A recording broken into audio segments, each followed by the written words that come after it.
নমস্কাৰ আজি দেশৰ লগতে ভাৰতৰ বিভিন্ন প্ৰান্তৰ পৰা কেইবাটাও গুৰুত্বপূৰ্ণ খবৰ যুগুত কৰা হৈছে তাৰে ভিতৰত প্ৰথমটো খবৰে হৈছে এটা বহুতেই বেছি গুৰুত্বপূৰ্ণ খবৰ কিয়নো মেট্ৰিক পৰীক্ষাৰ লগতে উচ্চতৰ মাধ্যমিকৰ চূড়ান্ত পৰীক্ষাক লৈ আহি পৰিছে এটা ব্ৰেকিং নিউজ যেহেতু আহি থকা 10 ফেব্ৰুৱাৰীৰ পৰা ৰাজ্যত আৰম্ভ হ'ব মেট্ৰিক পৰীক্ষা আৰু তাৰ বিপৰীতে 11 ফেব্ৰুৱাৰীৰ পৰা আৰম্ভ হ'ব এছএছ পৰীক্ষা এবাৰ এছএছএলসি পৰীক্ষাত অৱতীৰ্ণ হ'ব সৰ্বমুঠ 4,38,565 গৰাকী ছাত্ৰ-ছাত্ৰী আৰু ইয়াৰ লগতে এছএছ পৰীক্ষাত অৱতীৰ্ণ হ'ব সৰ্বমুঠ 3,30,746 গৰাকী ছাত্ৰ-ছাত্ৰী লগতে এইবাৰ সৰ্বমুঠ 1046টাকৈ কেন্দ্ৰত অনুষ্ঠিত হ'ব মেট্ৰিক পৰীক্ষা কেৱল ইমানেই নহয় সৰ্বমুঠ 821টাকৈ কেন্দ্ৰত অনুষ্ঠিত হ'ব এইবাৰ এছএছ পৰীক্ষা আৰু তাৰ সমান্তৰালকৈ এইবাৰ প্ৰথমবাৰৰ বাবে মেট্ৰিক পৰীক্ষাত অসমীয়া বেংগলী বড়ো ইংৰাজী হিন্দী আৰু মণিপুৰী এই 6টা মাধ্যমৰ ছাত্ৰ-ছাত্ৰীসকলে নিজ নিজ মাধ্যমত লাভ কৰিব প্ৰশ্নকাকত পূৰ্বতকৈ এছএছএলসি পৰীক্ষাৰ বাবে বৃদ্ধি কৰা হৈছে যিহেতু 117টাকৈ কেন্দ্ৰ আৰু তাৰ বিপৰীতে এছএছ পৰীক্ষাৰ বাবে বৃদ্ধি কৰা হৈছে এইবাৰ 165টাকৈ কেন্দ্ৰ লগতে এইবাৰ সকলো পৰীক্ষা কেন্দ্ৰ হ'ব চৰকাৰী বিদ্যালয়ত আৰু এই এছএছএলসি পৰীক্ষাত সৰ্বাধিক ছাত্ৰ-ছাত্ৰী অৱতীৰ্ণ হ'বলগীয়া জিলাখনেই হৈছে বৰপেটাৰ পৰা এইবাৰ অৱতীৰ্ণ হ'ব সৰ্বমুঠ 28,920 গৰাকী ছাত্ৰ-ছাত্ৰী আনহাতে এছএছ পৰীক্ষাত সৰ্বাধিক ছাত্ৰ-ছাত্ৰী অৱতীৰ্ণ হ'বলগীয়া জিলাখনেই হৈছে কামৰূপ আৰু এই কামৰূপ জিলাত এইবাৰ উচ্চতৰ মাধ্যমিক পৰীক্ষাত অৱতীৰ্ণ হ'ব সৰ্বমুঠ 18,885 গৰাকী ছাত্ৰ-ছাত্ৰী আৰু তাৰ সমান্তৰালকৈ এছএছএলসি আৰু এছএছ পৰীক্ষাত একেবাৰে সৰ্বনিম্ন ছাত্ৰ-ছাত্ৰী অৱতীৰ্ণ হ'বলগীয়া জিলাখনেই হৈছে মাজুলীৰ পৰা এইবাৰ উচ্চতৰ মাধ্যমিকত অৱতীৰ্ণ হ'ব 2,150 গৰাকী ছাত্ৰ-ছাত্ৰী আৰু মাজুলীৰ পৰা মেট্ৰিক পৰীক্ষাত অৱতীৰ্ণ হ'ব সৰ্বমুঠ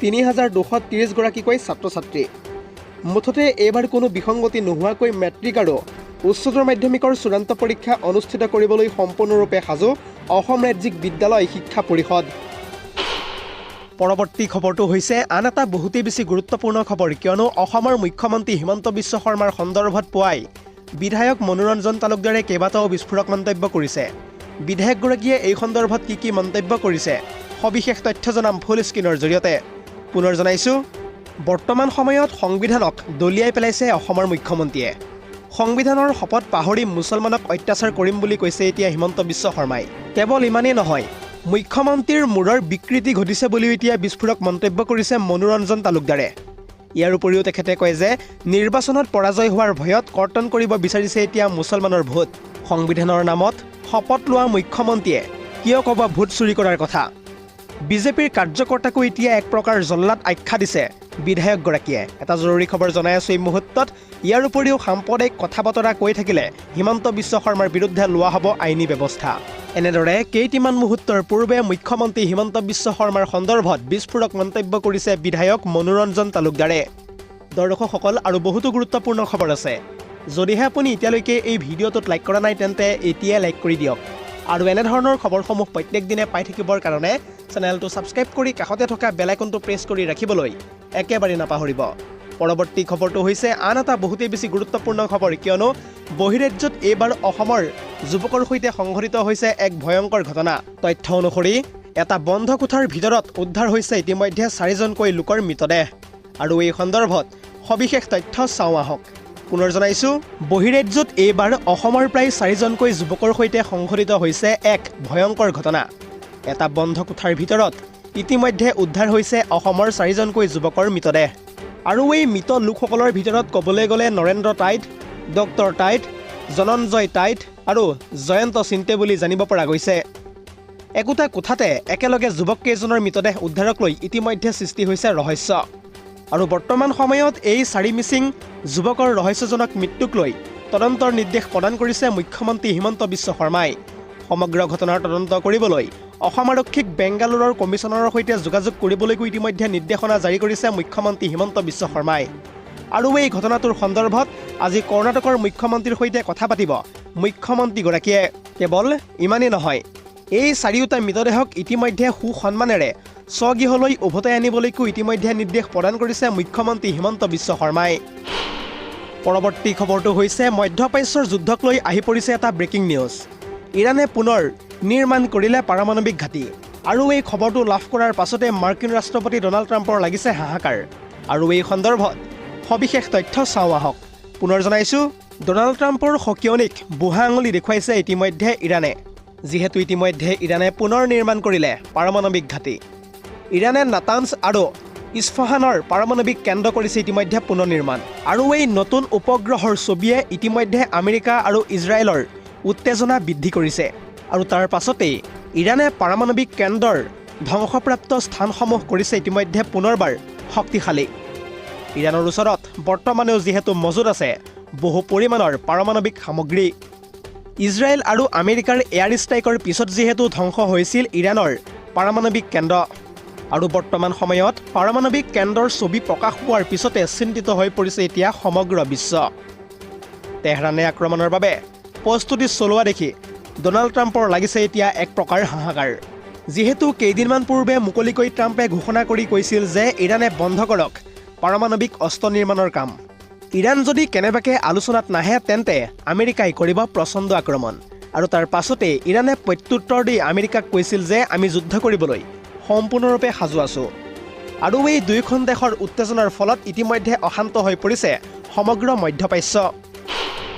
পৰৱৰ্তী খবৰটো হৈছে আন এটা বহুতেই বেছি গুৰুত্বপূৰ্ণ খবৰ, কিয়নো মুখ্যমন্ত্ৰী হিমন্ত বিশ্ব শৰ্মাৰ সন্দৰ্ভত পুৱাই কেইবাটাও গুৰুত্বপূৰ্ণ মন্তব্য কৰিছে অধিবক্তা তথা হাফিজ ৰছিদ আহমেদ চৌধুৰীয়ে। আৰু এই ব্যক্তিগৰাকীয়ে মুখ্যমন্ত্ৰী হিমন্ত বিশ্ব শৰ্মাৰ সন্দৰ্ভত কি কৈছে সবিশেষ তথ্য চাওঁ আহক।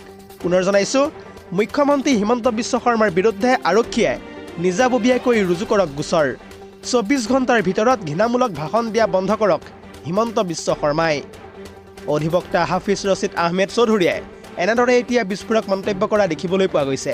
ইয়াৰ উপৰিও অধিবক্তাগৰাকীয়ে কয় যে প্ৰয়োজন হ'লে মুখ্যমন্ত্ৰী হিমন্ত বিশ্ব শৰ্মাৰ বিৰুদ্ধে উচ্চতম ন্যায়ালয়ৰ মজিয়াটো দ্বাৰস্থ হ'ম। যিহেতু সংবিধানৰ পৰিপন্থী মন্তব্য কৰিছে ইতিমধ্যে মুখ্যমন্ত্ৰী হিমন্ত বিশ্ব শৰ্মাই, ঘৃণামূলক ভাষণ দিয়াৰ বাবে অসম আৰক্ষীয়ে তাৎক্ষণিকভাৱে ৰুজু কৰিব লাগে গোচৰ। কোনেও যদি অভিযোগ নিদিয়ে তেন্তে আৰক্ষীয়ে ৰুজু কৰিব লাগে গোচৰ। উচ্চতম ন্যায়ালয়ে ইতিমধ্যে যিহেতু এই কথা স্পষ্ট কৰি দিছে। অধিবক্তা হাফিজ ৰছিদ আহমেদ চৌধুৰীয়ে এনেদৰে এতিয়া মুখ্যমন্ত্ৰী হিমন্ত বিশ্ব শৰ্মাৰ সন্দৰ্ভত বিস্ফোৰক মন্তব্য কৰা দেখিবলৈ পোৱা গৈছে। পৰৱৰ্তী খবৰটো হৈছে ৰাজনৈতিক প্ৰেক্ষাপটৰ এটা বহুতেই বেছি গুৰুত্বপূৰ্ণ খবৰ, কিয়নো বিধানসভা নিৰ্বাচনলৈ মাজত মাত্ৰ কেইটামান দিন বাকী। এনে সময়তে বিজেপিৰ ভিতৰচৰাত সৃষ্টি হৈছে তীব্ৰ যুদ্ধ। দুই ফৈদৰ মাজত ইতিমধ্যে লাগিছে প্ৰচণ্ড মাৰপিট। আৰু এই সন্দৰ্ভত সবিশেষ তথ্য চাওঁ আহক। পুনৰ জনাইছোঁ, নিৰ্বাচনৰ পূৰ্বে বিজেপিৰ ভিতৰচৰাত দুই পক্ষৰ মাজত লাগিছে এতিয়া প্ৰচণ্ড সংঘাত। বিধায়কৰ উপস্থিতিতে দুই ফৈদৰ মাজত লাগি গ'ল প্ৰচণ্ড মাৰপিট। জানিব পৰা মতে শোণিতপুৰৰ বৰচলা সমষ্টিত বিজেপিত এতিয়া দেখিবলৈ পোৱা গৈছে বঙহৰ যুঁজ। দুই ফৈদ আৰু ৰাজ্যিক মুখপাত্ৰ জিলা পৰিষদৰ সদস্যৰ মাজত ইতিমধ্যে সৃষ্টি হৈছে প্ৰচণ্ড হতাহতি।